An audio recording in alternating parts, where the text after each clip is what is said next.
ਵਾਹਿਗੁਰੂ ਜੀ ਕਾ ਖਾਲਸਾ ਵਾਹਿਗੁਰੂ ਜੀ ਕੀ ਫਤਿਹ। मैं ਤੁਹਾਡੀ ਹੋਸਟ ਸ਼ਵੀਤ ਕੌਰ ਨਿਊਜ਼ TV 84 ਦੇ ਨਾਲ ਵੀਅਰਸ।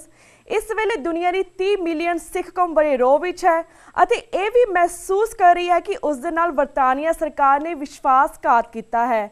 ਬਰਤਾਨੀਆ ਵਿੱਚ 7 ਲੱਖ ਤੋਂ ਜ਼ਿਆਦਾ ਸਿੱਖ ਵਸਦੇ ਹਨ ਅਤੇ ਮਹਾਰਾਜਾ ਦਲੀਪ ਸਿੰਘ ਬਰਤਾਨੀਆ ਦਾ ਉਹ ਪਹਿਲਾ ਬਦਕਿਸਮਤ ਸਿੱਖ ਸ਼ਹਿਰੀ ਬਣਿਆ ਜਿਸ ਦਾ ਰਾਜ ਭਾਗ ਖੋ ਕੇ ਉਸ ਨੂੰ ਈਸਾਈ ਬਣਾ ਕੇ ਆਪਣੇ ਵਤਨ ਪੰਜਾਬ ਤੋਂ ਹਜ਼ਾਰਾਂ ਮੀਲ ਦੂਰ ਯਲਾ ਵਤਨ ਕੀਤਾ ਗਿਆ।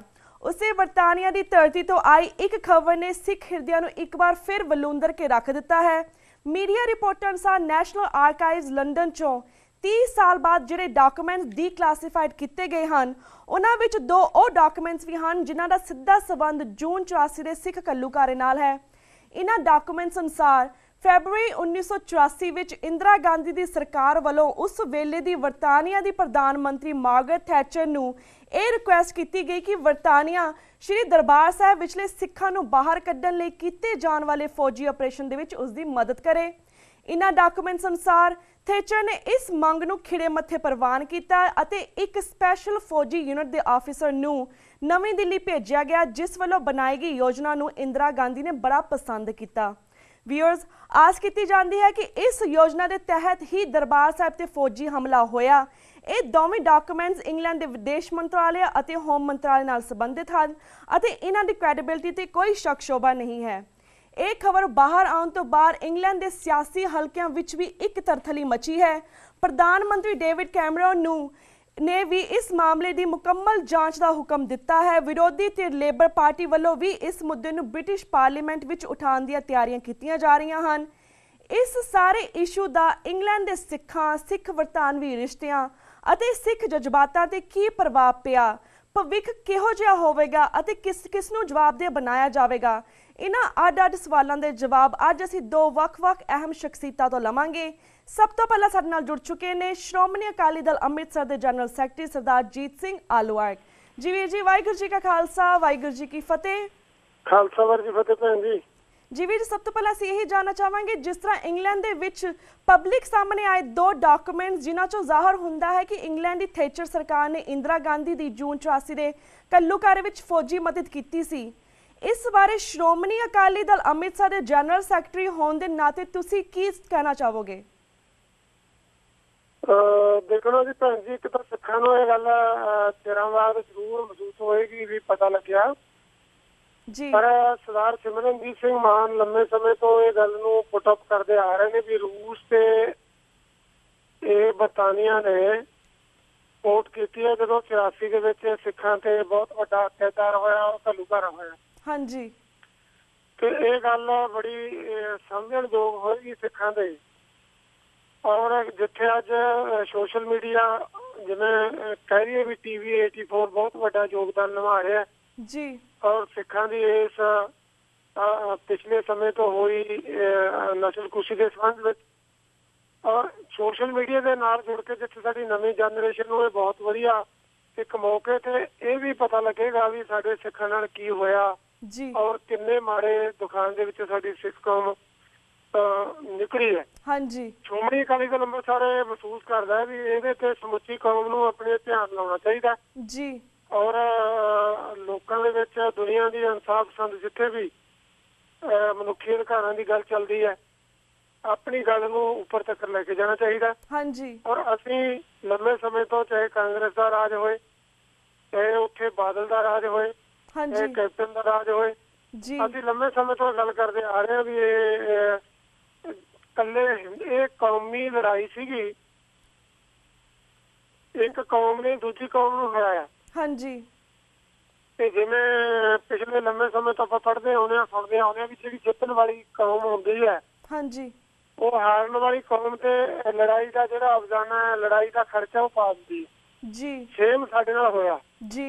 ਇਸ ਲੜਾਈ ਦੇ ਵਿੱਚ ਜਿਵੇਂ ਇਹ ਕਹਿ ਲਈਏ ਵੀ ਬਰਤਾਨੀਆ ਸਰਕਾਰ ਨੇ ਉਦੋਂ ਦੀ ਮੌਕੇ ਦੀ ਮੌਜੂਦਾ ਸਰਕਾਰ ਨੇ ਜਾਂ ਇਹ ਕਹਿ ਲਈਏ ਵੀ ਉਹਨਾਂ ਨੇ ਮਦਦ ਕੀਤੀ ਹੈ। ਹਾਂਜੀ, ਔਰ ਹੋਰ ਵੀ ਹੌਲੀ ਹੌਲੀ ਕਰਕੇ ਗੱਲ ਬਾਹਰ ਆ ਜਾਣੀ ਹੈ ਜਿਵੇਂ ਰਸ਼ੀਆ ਦੀ ਆਈ ਹੋਈ ਹੈ ਜੀ, ਜਦੋਂ ਕਿ ਸੁਪਰ ਪਾਵਰ ਸੀਗੀ ਉਦੋਂ ਰਸ਼ੀਆ ਜਿਹੜੀ ਸੀਗੀ ਜੀ, ਇੰਦਰਾ ਗਾਂਧੀ ਦੀ ਬੜੀ ਸਪੋਰਟ ਕੀਤੀ ਔਰ ਹਿੰਦੁਸਤਾਨ ਦੀ ਸਪੋਰਟ ਕੀਤੀ। ਇਸ ਤਹਿਤ ਹੀ ਸਾਡੀ ਕੌਮ ਨੂੰ ਮਾਰਿਆ ਗਿਆ। ਹਾਂਜੀ, ਔਰ ਇੱਥੇ ਬਸ ਨਹੀਂ, ਇਹਦੇ ਨਾਲ ਉੱਥੇ ਤੋਸੇਖਾਨਾ ਜਿਹੜਾ ਸੀਗਾ ਮਹਾਰਾਜਾ ਰਣਜੀਤ ਸਿੰਘ ਮੌਕੇ ਦੀ ਚਾਨਣੀ ਸੀ ਜਿਹੜੀ ਤੇ ਉਹਦਾ ਸਿਉਣਾ ਅਨੇਕਾਂ ਕੀਮਤੀ ਜਿਹੜੀਆਂ ਉੱਥੇ ਵਸਤਾਂ ਪਈਆਂ ਸੀਗੀਆਂ ਹਾਂਜੀ ਸਾਰੀਆਂ ਤੋਸੇਖਾਨੇ ਦੇ ਵਿੱਚ ਫੌਜ ਲੁੱਟ ਕੇ ਲੈ ਕੇ ਆਈ, ਅੱਜ ਤੱਕ ਮੋੜੀਆਂ ਨਹੀਂ ਜੀ, ਕਿਉਂਕਿ ਇੱਕ ਕੌਮ ਦੀ ਲੜਾਈ ਸੀਗੀ। ਹਾਂਜੀ ਇੱਕ ਕੌਮ ਨੇ ਜਿਹੜੀ ਰਾਜ ਕਰਨ ਵਾਲੀ ਕੌਮ ਸੀ ਉਹ ਦੂਜੀ ਕੌਮ ਨੂੰ ਹਰਾਉਣ ਦਾ ਔਰ ਮਾਰਨ ਦਾ ਯਤਨ ਕੀਤਾ ਸੀ।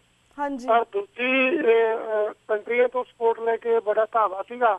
ਜੀ ਕੌਮ ਨੂੰ ਹੁਣ ਸਮਝ ਲੈਣਾ ਚਾਹੀਦਾ, ਸਿੱਖਾਂ ਨੂੰ ਖਾਸ ਕਰਕੇ ਜਿਹੜੇ ਬਾਹਰ ਬੈਠੇ ਆ ਹਾਂਜੀ ਵਿਦੇਸ਼ਾਂ ਦੇ ਵਿੱਚ, ਜੀ ਚਾਹੇ ਉਹ ਜਲਾਵਤ ਵੀ ਭੁਗਤ ਰਹੇ ਆ ਆਪਣਾ, ਉਹਨਾਂ ਦੇ ਅੰਦਰ ਇੱਕ ਰਾਜ ਭਾਗ ਜਿਹੜਾ ਬਾਬਾ ਬੰਦਾ ਸਿੰਘ ਬਹਾਦਰ ਨੇ ਕਾਇਮ ਕੀਤਾ, ਉਸੇ ਨੂੰ ਹੀ ਲੰਮਾ ਸਮਾਂ ਜਦੋਜਹਿਦ ਕਰਨ ਤੋਂ ਬਾਅਦ ਮਹਾਰਾਜਾ ਰਣਜੀਤ ਸਿੰਘ ਦੇ ਰਾਜਕਾਲ ਦੇ ਦੌਰਾਨ ਸਿੱਖਾਂ ਦਾ ਰਾਜ ਭਾਗ ਸਥਾਪਿਤ ਹੋਇਆ। ਜੀ ਉਹ ਖੋਏ ਹੋਏ ਰਾਜ ਨੂੰ ਹੀ ਬਰਕਰਾਰ ਰੱਖਣ ਲਈ, ਅੱਗੇ ਵਧਾਉਣ ਲਈ ਸਿੱਖਾਂ ਨੂੰ ਸੋਚਣਾ ਚਾਹੀਦਾ ਜੀ ਔਰ ਇਹ ਗੱਲ ਸਾਫ਼ ਜ਼ਾਹਰ ਹੋ ਗਈ ਹੈ ਕਿ ਹਿੰਦੂਇਜ਼ਮ ਨੇ ਇੱਕ ਸਿੱਖ ਕੌਮ ਨੂੰ ਮਾਰਨ ਲਈ, ਹਰਾਉਣ ਲਈ ਉਹਦੇ ਘਰ ਨੂੰ ਵੀ ਲੁੱਟਿਆ ਹਾਂਜੀ ਔਰ ਸਿੱਖਾਂ ਦੀ ਛੋਟੇ ਬੱਚਿਆਂ ਤੋਂ ਲੈ ਕੇ ਵੱਡੇ ਬਜ਼ੁਰਗਾਂ ਤੱਕ, ਬੀਬੀਆਂ ਤੱਕ ਜਿਹੜਾ ਧਾੜ ਦੀ ਰਾਜ ਅਫਗਾਨੀਆਂ ਦਾ ਹੁੰਦਾ ਸੀਗਾ, ਉਹ ਇਸ ਤਰ੍ਹਾਂ ਦੀ ਲੜਾਈ ਲੜਿਆ ਕਰਦੇ ਸੀਗੇ ਹਾਂਜੀ ਔਰ ਹਿੰਦੁਸਤਾਨ ਨੂੰ ਲੁੱਟ ਕੇ ਲੈ ਕੇ ਜਾਇਆ ਕਰਦੇ ਸੀ। ਜੀ ਉਹੀ ਸੇਮ ਹੈ ਜਿਹੜਾ ਉਹ ਸਾਡੇ ਨਾਲ ਹੋਇਆ। ਜੀ ਤੇ ਸਿੱਖਾਂ ਦੀ ਆਜ਼ਾਦੀ ਤੋਂ ਬਿਨਾਂ ਗੱਲ ਨਹੀਂ ਹੋਣੀ, ਮਸਲਾ ਹੱਲ ਨਹੀਂ ਹੋਣਾ। ਜੀ ਤੋਂ ਮੈਂ ਸਮੁੱਚੇ ਤੌਰ ਤੇ ਮਹਿਸੂਸ ਕਰਦਾ ਜਿਵੇਂ ਸਰਦਾਰ ਸਿਮਰਨਜੀਤ ਸਿੰਘ ਮਾਨ ਇੱਕ ਬਾਦ ਨੇਤਾ ਨੇ, ਹਾਂਜੀ ਉਹ ਹਮੇਸ਼ਾ ਹੀ ਆਜ਼ਾਦੀ ਦੀ ਗੱਲ ਕਰਦੇ ਆਏ ਆ। ਜੀ ਬਿਲਕੁਲ ਆਜ਼ਾਦੀ ਤੋਂ ਬਿਨਾਂ ਇਨਸਾਫ ਨਹੀਂ ਮਿਲਣਾ। ਹਾਂਜੀ ਇਹ ਆ ਦੇਖੋ ਹੁਣ ਜਿਹੜੀ ਉਰੇ ਕੌਂਸਲਰ ਫਾਸੀ ਸੀਗੀ ਬੀਬੀ ਦੇਵਾਨੀ, ਤੇ ਹਿੰਦੁਸਤਾਨ ਦੀ ਸਰਕਾਰ ਉਹਨੂੰ ਸਨਮਾਨ ਕਰਨ ਵਾਸਤੇ ਗੱਲਾਂ ਕਰ ਰਹੀ ਆ ਜੀ ਔਰ ਸੁਪਰ ਪਾਵਰ ਤੇ ਕਿੱਡਾ ਬੜਾ ਉਰੇ ਦੀ ਜਿਹੜੀ ਅਮਰੀਕਾ ਦਾ ਕਾਨੂੰਨ ਹੈ ਉਹਦੇ ਵਿੱਚ ਦਖਲਅੰਦਾਜ਼ੀ ਵੀ ਕੀਤਾ ਜਾ ਰਿਹਾ ਹਾਂਜੀ ਔਰ ਪ੍ਰੈਸ਼ਰ ਵੀ ਕੀਤਾ ਜਾ ਰਿਹਾ ਵੀ ਉਹ ਇਹ ਗਲਤ ਹੋਇਆ, ਹਾਲਾਂਕਿ ਉਰੇ ਦੇ ਕਾਨੂੰਨ ਦੇ ਤਹਿਤ ਸਾਰਾ ਕੁਝ ਠੀਕ ਹੋਇਆ। ਜੀ ਜੀ ਜੀ ਇਹ ਤੋਂ ਵੱਡੀ ਵੀ ਗੱਲ ਕੋਈ ਹੋ ਨਹੀਂ ਸਕਦੀ ਵੀ ਹਿੰਦੁਸਤਾਨ ਦੇ ਵਿੱਚ ਸਾਰੇ ਲੋਕ ਸਮਝਦੇ ਹੋਏ ਵੀ ਹਾਂਜੀ ਬਾਦਲ ਕੈਪਟਨ ਔਰ ਵਿਰੋਧੀ ਧਿਰ ਚਾਹੇ ਯੂਪੀ ਦੇ ਹੋਵੇ ਫਿਰ ਕਿਤੇ ਵੀ ਬਿਹਾਰ ਦੀ ਹੋਵੇ, ਹਾਂਜੀ ਸਾਰੇ ਚੁੱਪ ਬੈਠੇ ਆ। ਹਿੰਦੂ ਤੇ ਤਵਾ ਜਿਹੜਾ ਉਹ ਇੰਨਾ ਤੇਜ਼ ਹੋ ਗਿਆ, ਜੀ ਕੋਈ ਨਹੀਂ ਬੋਲਦਾ। ਸਿਮਰਨਜੀਤ ਸਿੰਘ ਮਾਨ ਇਸ ਮਸਲੇ ਤੇ ਬੋਲ ਰਹੇ ਆ ਕੱਲ। ਹਾਂਜੀ ਦੁਨੀਆ ਦੇ ਜਿਹੜੇ ਸਿੱਖ ਨੇ ਸਾਰਿਆਂ ਨੂੰ ਅਵੇਅਰ ਹੋਣਾ ਚਾਹੀਦਾ। ਹਾਂਜੀ ਇਹ ਗੱਲ ਹੌਲੀ ਹੌਲੀ 30 ਸਾਲਾਂ ਬਾਅਦ ਸਾਹਮਣੇ ਆਈ ਹੈ। ਹਾਂਜੀ ਤੇ ਦੂਜੇ ਮੁਲਕਾਂ ਦੀਆਂ ਗੱਲਾਂ ਜਿਹੜੀਆਂ ਹੈਗੀਆਂ ਜਿਹਨਾਂ ਤੋਂ ਸਪੋਰਟ ਉਸ ਸਮੇਂ ਦੀ ਸਰਕਾਰ ਨੇ, ਕਾਂਗਰਸ ਸਰਕਾਰ ਨੇ ਲੈਤੀ, ਇੰਦਰਾ ਗਾਂਧੀ ਨੇ ਲੈਤੀ, ਜੀ ਤੇ ਹੌਲੀ ਹੌਲੀ ਕਰਕੇ ਸਾਰੀ ਗੱਲ ਸਾਹਮਣੇ ਆ ਜਾਣੀ ਹੈ। ਪਰ ਸਿੱਖਾਂ ਨੂੰ ਰਾਜ ਭਾਗ ਤੋਂ ਬਿਨਾਂ ਮਸਲਾ ਹੱਲ ਨਹੀਂ ਹੋਣਾ। ਜੀ ਬਿਲਕੁਲ ਵੀਰ ਜੀ, ਇਸ ਤੁਹਾਡੇ ਵਿਚਾਰ ਜਾਣਨਾ ਚਾਹਾਂਗੇ। ਜਿਸ ਤਰ੍ਹਾਂ ਜਿਹੜੀ ਬਾਹਰਲੀ ਜਨਰੇਸ਼ਨ ਹੈ ਸਾਡੇ ਲਈ ਸਮਝਣਾ ਬਹੁਤ ਮੁਸ਼ਕਿਲ ਹੈ। ਅਸੀਂ ਤਾਂ ਇਹ ਤਾਂ ਸਮਝਦੇ ਕਿ ਇਹ ਕੌਮੀ ਲੜਾਈ ਸੀਗੀ ਤੇ ਜਿਹੜੇ ਭਾਰਤ ਨੇ ਜੋ ਸਾਹਮਣਾ ਕੀਤਾ ਉਹ ਤਾਂ ਅਸੀਂ ਅੰਡਰਸਟੈਂਡ ਕਰਦੇ। ਜਿਹੜੀ ਬਰਤਾਨਵੀ ਸਰਕਾਰ ਹੈ ਉਸਨੇ ਸਿੱਖਾਂ ਨਾਲ ਹੀ ਇਸ ਤਰ੍ਹਾਂ ਕਿਉਂ ਕੀਤਾ, ਇਸ ਬਾਰੇ ਵੇਰਵੇ ਦੇ ਨਾਲ ਜਾਣਕਾਰੀ ਦਿਓ। ਇਹਦਾ ਦੇਖੋ ਨਾ ਜੀ, ਇਹ ਭੈਣ ਜੀ ਸਰਕਾਰਾਂ ਦੀ ਜਿਹੜੀ ਕੁਟਨੀਤੀ ਆਪਾਂ ਸਮਝਦੇ ਹਾਂ, ਸਰਕਾਰਾਂ ਦੇ ਇੱਕ ਦੂਜੇ ਨਾਲ ਸੰਬੰਧ ਹੁੰਦੇ ਆ। ਹਾਂਜੀ ਤੇ ਕੱਲ ਨੂੰ ਜਿਵੇਂ ਉਹਨਾਂ ਨੇ ਸਾਡੀ ਕੌਮ ਨੂੰ ਮਾਰਨ ਦਾ ਯਤਨ ਕੀਤਾ ਜੀ, ਜੇ ਕੋਈ ਉੱਥੇ ਉਹਨਾਂ ਦੀ ਦੂਜੀ ਕੰਟਰੀ ਨਾਲ ਕਿਸੇ ਨਾਲ ਲੜਾਈ ਹੁੰਦੀ ਹੈ ਤਾਂ ਹਿੰਦੁਸਤਾਨ ਦੀ ਸਰਕਾਰ ਵੀ ਉਹਨਾਂ ਦੀ ਮਦਦ ਕਰਨ ਵਾਸਤੇ ਜਾਊਗੀ ਜੀ। ਇਹ ਇੱਕ ਬਹੁਤ ਵੱਡਾ ਸਮਝੌਤਾ ਹੋਏਗਾ। ਸਮਝੌਤੇ ਤਾਂ ਤੇ ਹੀ ਉਹਨਾਂ ਨੇ ਸਪੋਰਟ ਕੀਤੀ ਇੱਕ ਦੂਜੇ ਨੂੰ, ਜਿਵੇਂ ਇੱਕ ਰਾਜਨੀਤਿਕ ਸਮਝੌਤੇ ਹੁੰਦੇ ਆ, ਇੱਕ ਦੂਜੀ ਕੰਟਰੀ ਦੇ ਸਮਝੌਤੇ ਹੁੰਦੇ ਆ ਜੀ। ਉਹ ਸਾਡੀ ਕੌਮ ਨੂੰ ਮਾਰਿਆ, ਇਹ ਗੱਲ ਸਾਹਮਣੇ ਆ ਗਈ ਹੈ ਜੀ। ਤੇ ਸਿੱਖਾਂ ਨੂੰ ਸਮਝ ਲੈਣਾ ਚਾਹੀਦਾ ਵੀ ਇਹ ਸਾਡਾ ਰਾਜ ਭਾਗ ਤੋਂ ਬਿਨਾਂ ਮਸਲਾ ਹੱਲ ਨਹੀਂ ਹੋਣਾ। ਪੁਰਅਮਨ ਤਰੀਕੇ ਦੇ ਨਾਲ ਸਾਨੂੰ ਜਿੱਥੇ ਦੁਨੀਆ ਦੇ ਅੱਜ ਜਿਵੇਂ ਕਸੂਬੋ ਵੀ ਆਜ਼ਾਦ ਹੋਇਆ ਔਰ ਹੋਰ ਮੁਲਕ ਵੀ ਆਜ਼ਾਦ ਹੋਏ ਹੈ, ਤੇ ਸਾਡੇ ਕਿੰਨੇ 1.5 ਲੱਖ ਤੋਂ ਬੰਦਾ ਜਿਹੜਾ ਉੱਪਰ ਹੈ ਤਕਰੀਬਨ ਮਾਰ ਦਿੱਤਾ ਗਿਆ ਹਿੰਦੁਸਤਾਨ ਦੇ ਵਿੱਚ, ਤੇ ਸਾਨੂੰ ਰਾਜ ਭਾਗ ਤੋਂ ਬਿਨਾਂ ਮਸਲਾ ਹੱਲ ਨਹੀਂ ਹੋਣਾ ਜੀ। ਤੋਂ ਇਹ ਹੌਲੀ ਹੌਲੀ ਕਰਕੇ ਸਾਨੂੰ ਜਿਹੜੇ ਅਮਰੀਕਾ ਦੇ ਵਿੱਚ ਸਿੱਖ ਬੈਠੇ ਆ, ਆਜ਼ਾਦੀ ਪੱਖੀ ਬੈਠੇ ਆ ਜਾਂ ਘੱਟੋ ਘੱਟ ਸਿੱਖ ਵਿਚਾਰਧਾਰਾ ਵਾਲੇ ਬੈਠੇ ਆ, ਉਹਨੂੰ ਸਾਰਿਆਂ ਨੂੰ ਲਾਮਬੰਦ ਹੋ ਕੇ ਇਹਦੇ ਤੇ ਵੱਧ ਤੋਂ ਵੱਧ ਅਮਰੀਕਾ ਦੇ ਸਿਸਟਮ ਨੂੰ ਤਾਰਾਂ ਕਰਨੀ ਚਾਹੀਦੀ ਹੈ।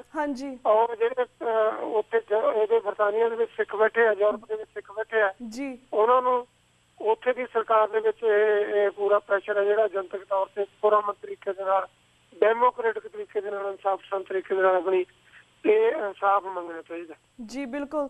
ਤੇ ਵੀਰ ਜੀ, ਜਿਸ ਤਰ੍ਹਾਂ ਬਰਤਾਨੀਆ ਸਰਕਾਰ ਨੇ ਸਿੱਖਾਂ ਦੇ ਨਾਲ ਇਹ ਕੀਤਾ ਹੈ, ਤੁਹਾਨੂੰ ਕੀ ਲੱਗਦਾ ਹੈ ਕਿ ਜਿਹੜੇ ਇੰਗਲੈਂਡ ਦੇ ਵਿੱਚ ਸਿੱਖ ਨੇ ਉਹਨਾਂ ਦੇ ਵਿੱਚ ਉਹਨਾਂ ਦਾ ਭਾਈਚਾਰਾ ਇਸੇ ਤਰ੍ਹਾਂ ਰਹੇਗਾ ਜਾਂ ਫਿਰ ਇਹਨਾਂ ਦੇ ਰਿਸ਼ਤਿਆਂ ਦੇ ਵਿੱਚ ਹੁਣ ਕਰਵਾਹਟ ਆਏਗੀ? ਦੇਖੋ ਨਾ ਭੈਣ ਜੀ, ਜਿਵੇਂ ਇਹ ਪਿਛਲੇ ਸਮੇਂ ਦੇ ਵਿੱਚ ਉਹ ਸਰਕਾਰ ਨੇ ਕੀਤਾ, ਆਪਾਂ ਕਹਿ ਰਹੀਏ ਵੀ ਜਿਹੜੀ ਪਿਛਲੀ ਸਰਕਾਰ ਨੇ ਸਮਝੌਤੇ ਤਹਿਤ ਉਹਨਾਂ ਦੀ ਸਪੋਰਟ ਕੀਤੀ ਸਰਕਾਰ ਨੇ ਜੀ। ਤੇ ਇਹ ਜਿਹੜਾ ਮੌਜੂਦਾ ਪ੍ਰਧਾਨ ਮੰਤਰੀ ਹੈ, ਜਿਵੇਂ ਹੁਣ ਇਹਨਾਂ ਨੇ ਇਨਕੁਆਇਰੀ ਲਾਈ ਹੈ ਹਾਂਜੀ, ਤੇ ਮਿਸਟਰ ਡੇਵਿਡ ਕੈਮਰੋਨ ਨੇ ਜਿਹੜੀ ਲਾਈ ਹੈ ਜੀ ਇਨਕੁਆਇਰੀ, ਇਹ ਜੇ ਕਿਸੇ ਨੇ ਪਾਸੇ ਕਿਨਾਰੀ ਲੱਗਦੀ ਹੈ ਤਾਂ ਸਾਨੂੰ ਸਰਕਾਰ ਨਾਲ ਇਹ ਤਾਂ ਨਹੀਂ ਕਹਿ ਸਕਦੇ ਸਰਕਾਰ ਮਾੜੀ ਹੋ ਸਕਦੀ ਹੈ ਜੀ। ਹਜੇ ਸਾਨੂੰ ਆਸ ਹੈ ਵੀ ਸ਼ਾਇਦ ਕਾਨੂੰਨ ਦੇ ਤਹਿਤ ਕੋਈ ਨਾ ਕੋਈ ਉੱਥੋਂ ਇਨਸਾਫ ਮਿਲੇ, ਇਨਕੁਆਇਰੀ ਹੋ ਕੇ ਘੱਟੋ ਘੱਟ ਲੋਕਾਂ ਦੇ ਦੁਨੀਆ ਦੇ ਸਾਹਮਣੇ ਆਵੇ ਵੀ ਇਹ ਇੱਕ ਕੌਮ ਦੇ ਨਾਲ, ਔਰ ਵੱਡੀ ਹਿੰਦੂ ਕੌਮ ਨੇ ਜਿਹੜੀ 80% ਉੱਤੇ ਗਿਣਤੀ ਰੱਖਦੀ ਹੈ ਜੀ, ਤੇ ਇੱਕ 2% ਕੌਮ ਨੂੰ ਮਾਰਨ ਦੇ ਲਈ ਤੇ ਘੱਟ ਗਿਣਤੀ ਨੂੰ ਮਾਰਨ ਦੇ ਲਈ ਕੀਤਾ ਗਿਆ। ਹਾਂਜੀ ਜੀ। ਤੇ ਵੀਰ ਜੀ ਅਸੀਂ ਵੀ ਇਹੀ ਅਰਦਾਸ ਕਰਦੇ, ਜਿਸ ਤਰ੍ਹਾਂ ਭਾਰਤ ਨੇ ਤਾਂ ਜੂਨ 84 ਨਵੰਬਰ 84 ਦੀ ਕਾਰਵਾਈ ਇਸੇ ਤਰ੍ਹਾਂ ਚੱਲਦੀ ਰਹੀ 20-30 ਸਾਲ, ਪਰ ਅਸੀਂ ਅਰਦਾਸ ਕਰਦੇ ਕਿ ਡੇਵਿਡ ਕੈਮਰੂਨ ਜਿਹੜੇ ਇੰਗਲੈਂਡ ਦੇ ਵਿੱਚ ਬ੍ਰਿਟਿਸ਼ਰ ਬੈਠੇ ਨੇ, ਆਪਣੇ ਸਿੱਖ ਬੈਠੇ ਨੇ, ਉਹ ਕਿਸੇ ਤਰ੍ਹਾਂ ਦੇ ਪ੍ਰੈਸ਼ਰ ਪਾਉਣ ਤੇ ਇਹ ਕਾਰਵਾਈ ਸਾਹਮਣੇ ਲੈ ਕੇ ਆਉਣ, ਪਤਾ ਲੱਗੇ ਸਾਨੂੰ ਕੀ ਹੋਇਆ ਕੀ ਸੀ ਉਸ ਵੇਲੇ, ਸਾਰਾ ਕੁਝ ਸਾਹਮਣੇ ਆਵੇ। ਤੇ ਵੀਰ ਜੀ ਅਸੀਂ ਤੁਹਾਡੇ ਇਹ ਵੀ ਵਿਚਾਰ ਜਾਣਨਾ ਚਾਹਾਂਗੇ, ਜਿਸ ਤਰ੍ਹਾਂ ਕਿ ਤੁਹਾਨੂੰ ਨਹੀਂ ਲੱਗਦਾ ਕਿ ਸਿੱਖ ਰਾਜ 1949 ਵਿੱਚ ਸਿੱਖਾਂ ਤੋਂ ਧੋਖੇ ਨਾਲ ਖੋਹਣ ਤੋਂ ਬਾਅਦ ਸਿੱਖ ਕੌਮ ਨਾਲ ਅੰਗਰੇਜ਼ਾਂ ਵੱਲੋਂ ਕੀਤਾ ਗਿਆ ਇਹ ਬਹੁਤ ਵੱਡਾ ਵਿਸ਼ਵਾਸਘਾਤ ਸੀ? ਇਸ ਬਾਰੇ ਤੁਸੀਂ ਕੀ ਸੋਚਦੇ ਹੋ? ਇਸ ਬਾਰੇ ਵੀ ਜਾਣਕਾਰੀ ਦਿਓ ਸਾਰੀ ਸੰਗਤਾਂ ਨੂੰ।